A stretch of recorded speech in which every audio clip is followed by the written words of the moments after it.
மத்திய அரசு வந்து 2500 கோடி வந்து 2200 கோடி வந்து தமிழக அரசு மாநில அரசு நிதியில இருந்து விடுவிக்கிறோம்ட்டாங்க. அந்த சமகால மாநில அரசு கொடுக்கிறேன் என்று அறிவித்ததை வரவேற்கிறேன்.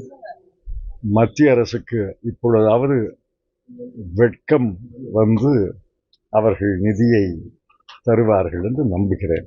இந்த மாதிரி இந்த லட்சணை இருக்கு, லோகோ ருபீஸ் லோகோ அது மாத்தினதுக்கு வந்து மத்திய அரசு இந்த பாருங்க, மத்திய நிதியமைச்சர் அது மொழியில எழுதுற மொழி குறியீடு தான். இப்ப இங்கிலீஷ்ல எழுதும்போது ஆங்கிலத்தில் எழுதும்போது RS தான் போடுறோம். பல ஆவணங்கள்ல RS தான் போடுறோம். தனியார் ஆவணங்கள்ல RS தான் போடுறோம்.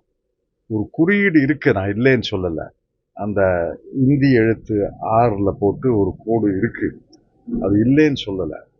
அதை பயன்படுத்த முடிஞ்சா பயன்படுத்தலாம். அதுக்காக இது பெரிய விஷயம் இல்லை. என்னை பொறுத்தவரையில் அந்த முதல் குறியீடு முக்கியம் இல்லை, அதற்கு பிறகு வர எண்கள் தான் முக்கியம். அதுக்கு பிறகு சைஃபர் வந்துச்சுன்னா என்ன மதிப்பு, அதுக்கு பிறகு 1 கோடி வந்துச்சுன்னா அது 1 கோடி மதிப்பு, அதுக்கு பிறகு 1000 கோடி வந்துச்சுன்னா 1000 கோடி மதிப்பு. அந்த நம்பரை தான் பார்க்கணுமே ஒழிய இந்த குறியீடெல்லாம் பெருசுபடுத்த வேண்டிய அவசியம் இல்லை. இப்படியும் எழுதலாம், அப்படியும் எழுதலாம்.